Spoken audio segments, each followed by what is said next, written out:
First up, Chris. Hey, Bobby, just that second half run that they went on, what did you think were some of the main things that happened there?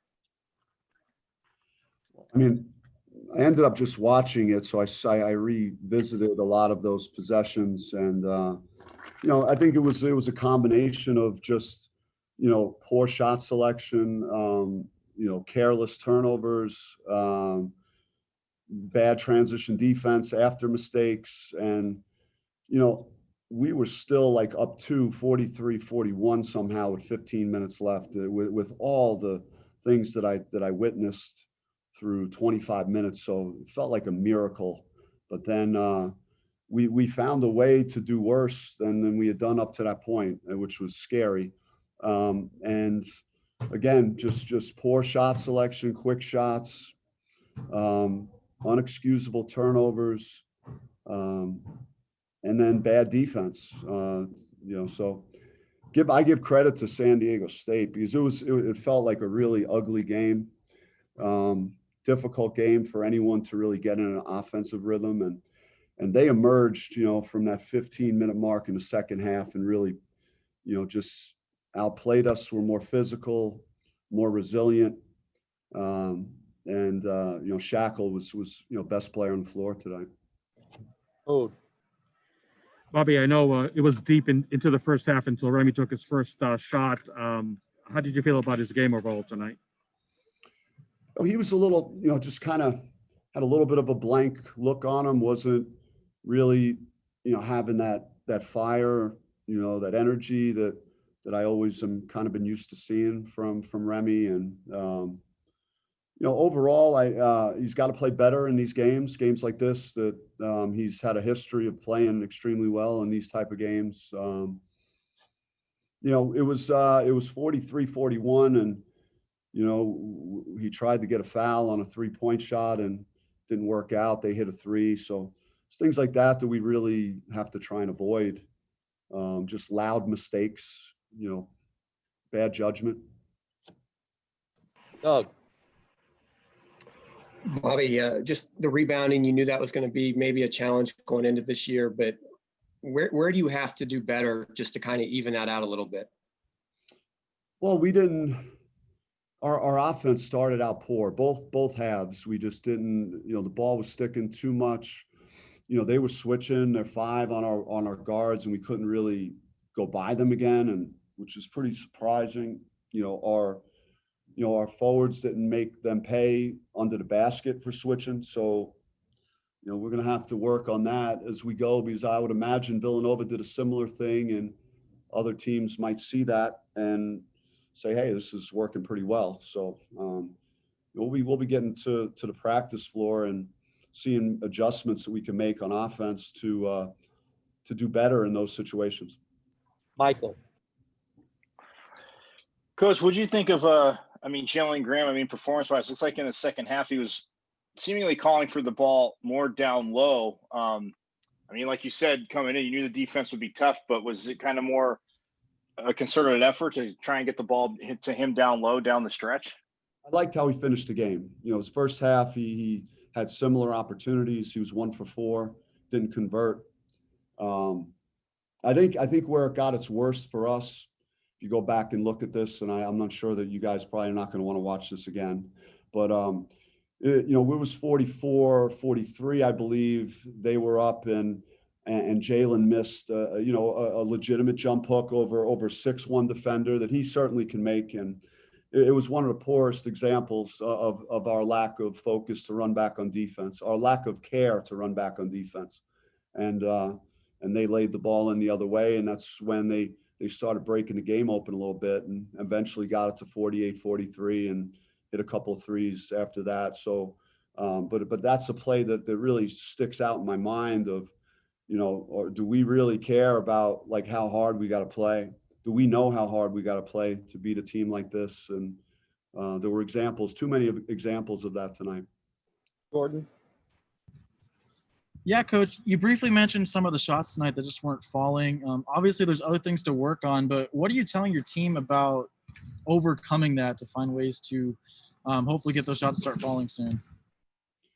Well, I mean, we have to, our threes were disproportionate based on our shot attempts, but, their defense was very focused on taking away driving lanes and packing the paint. So we had to prove that we could make them. We picked that up as the half wore on, the first half. And, but we started the second half similar to how we started the game, just very, just not sharp, very loose with the ball, poor shot selection. And we kind of dug ourselves the same hole that we dug early in the game. Amir. Yeah, Coach, you talked about them packing the paint. You guys only had 8 points in the paint tonight. On nights like these, do you want your team shooting that many three-pointers, or do you want them still trying to drive and get in the paint? Yeah, I would have liked to see Jalen finish a few more in the first half. I think that would have given us more confidence to try and get him the ball more, as he had a switch off advantage.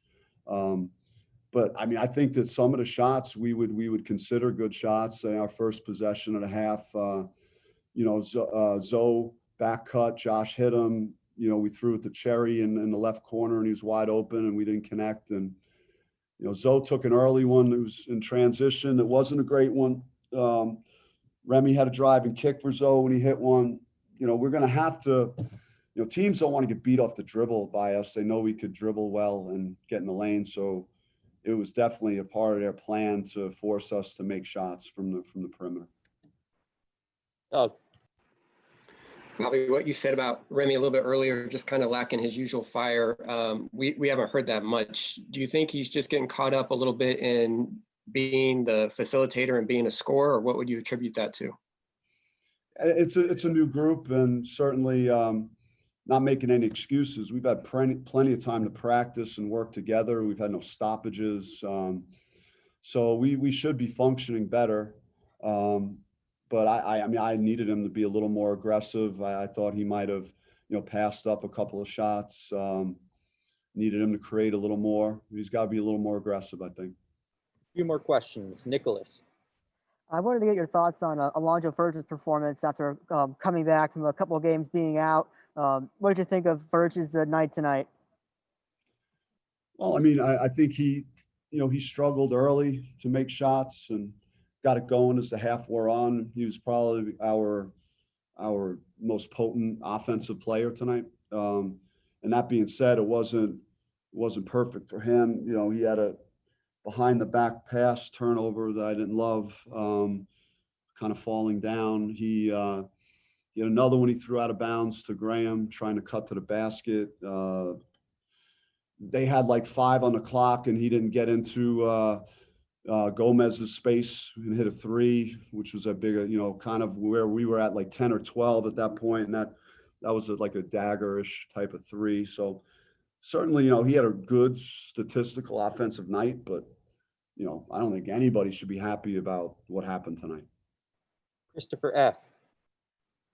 Coach, you've now been out rebounded, or your team has now been out rebounded in 4 out of your 5 games, and tonight you gave up 17 second chance points. How do you get your team to crash harder on the boards, and how noticeable was your team leading rebounder in Marcus Bagley, his absence tonight?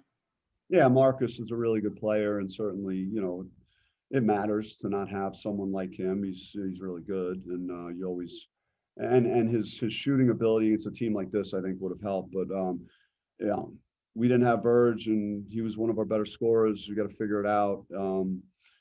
I think we can have poor offense bleed into terrible transition defense or lack of rebounding, and that might have been the case. First half, there was a poor one where they shot an air ball and we watched the ball bounce and assuming it was going out of bounds, and it didn't. And then they hit a 3 in the right corner. So, we certainly, there are ones that we can control. Sometimes a 7-footer might go over us and get one and you could live with it. But when you're getting out hustled on the baseline just by someone that is more alert and more ready to go after the ball, and you're standing around assuming something and they hit a 3, that's a problem. So we talked about that at halftime. So these are all things that if we can't find another gear and play harder, then we're not going to have success versus teams like San Diego State or Villanova or any really good teams that are on our schedule the rest of the way. Last question, Chris. Bobby, just following up on that, how important are guys like Lawrence and Cherry to just as veterans to that aspect, especially when you don't have Marcus? Yeah, they were. It's just, unfortunately, they accumulated a lot of fouls. So, they had 3 fouls each in the first half. We really don't play Chris and Jalen together too often. We were doing that. I had Josh at the 4. Sometimes we don't really practice that a ton. So those guys, getting the fouls hurt us there. And, it wasn't a good night for any of us. So I don't really want to go into a lot of detail about, how good Kamani and Tay were, because, there weren't a lot of positives. There weren't a lot of guys that played well, or we didn't coach well either. I didn't get the team ready.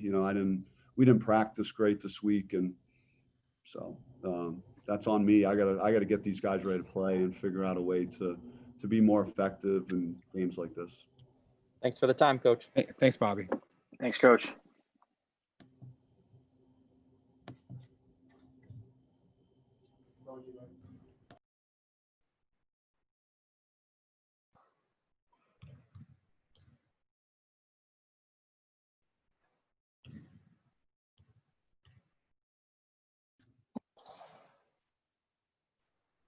Jalen Graham is joining us. Thank you for the time, Jalen. No problem. We're going to open it up to questions from the media again. Please use the raise hand function if you have a question for Jalen Graham. Thank you.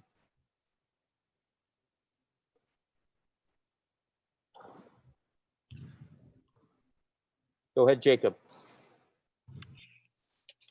Jalen, just in terms of the overall potency of your guys' rebounding and the second chance points that you guys allowed tonight, what do you think went wrong or right in that regard, and how do you kind of shore that situation up for games in the future?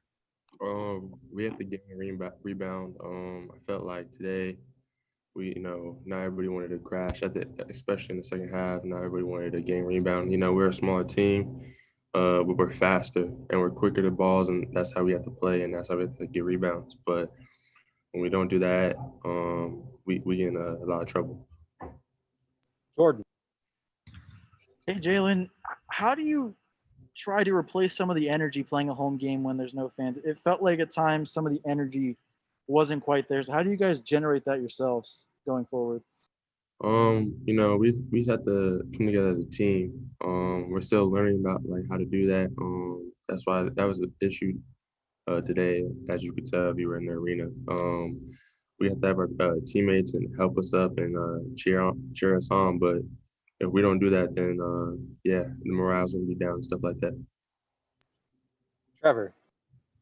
Jalen, there's obviously being a lot more asked out of you this year without Romello. What have been just the biggest challenges of you adjusting to this role and the learning curve in it and through these first couple of games? Just how many minutes I play on and off in game and in practice, just how big of a role it really is. I gotta take it in. Just being a sophomore, it's been a lot. But I want it all, and I need it and stuff like that. So I'm not afraid of it. I just need to learn from my mistakes and from games and get better and better. And that's pretty much it. Doug.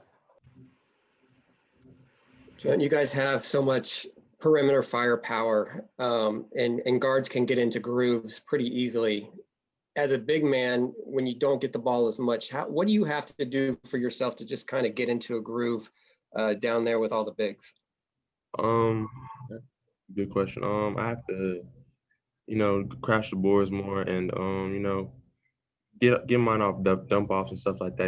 I don't think my guards are selfish at all. So I think, when they drive in and if I'm open, they'll give it to me or lob it. And, Coach Hurley, knowing that I'm not just or our team just we're not just a big man, big man lineup. I can move and I can do stuff offensively. He runs plays to let me do what I gotta do, and I don't know. I just kind of play. Even if I'm a big man, I just want to win. Michael. Yeah, Jalen, Coach said earlier in the week, obviously San Diego State was going to come. It's a very experienced team. You guys are hanging there by 2, but then obviously down the stretch it doesn't go your way. But what do you take from a game like this, playing an experienced team like that going forward as you head into obviously later in the season, but also into conference play? The same thing we took from Villanova. Just how connected they were. Just how hard they play together, how they talk. Everything that they did was strong and together. And sometimes I feel like we lack that. And but once we get that, and once our team connects like that, it's gonna be crazy. But yeah, we just gotta take away from how they talk and how they communicated because we have all the pieces, but we lack communication sometimes. Jacob. Jalen, Bobby was pretty clear after the game that he thought that there was not a whole lot that went well in this game for you guys. What do you think needs to be changed going forward for you guys to be successful?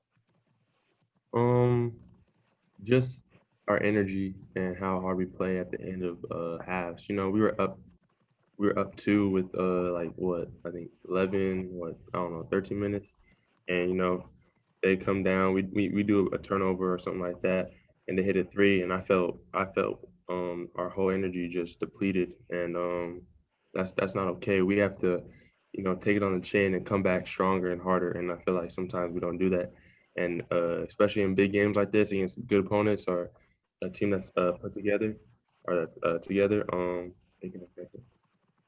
Nicholas. After Josh Christopher had found out with his technical with about 8.5 minutes left, what was sort of the impact for you guys as far as energy levels and as far as how the team played after that point? I feel like he was a big part of it. We felt like I said, even before him fouling out, we were going downhill. And you got to give it up for the other team. After that, they really really took it to us. I guess, yeah, took it to us, and we couldn't respond. Any other questions for Jalen? All right. Thank you, Jalen, for the time. Thank y'all. Thanks, Jalen.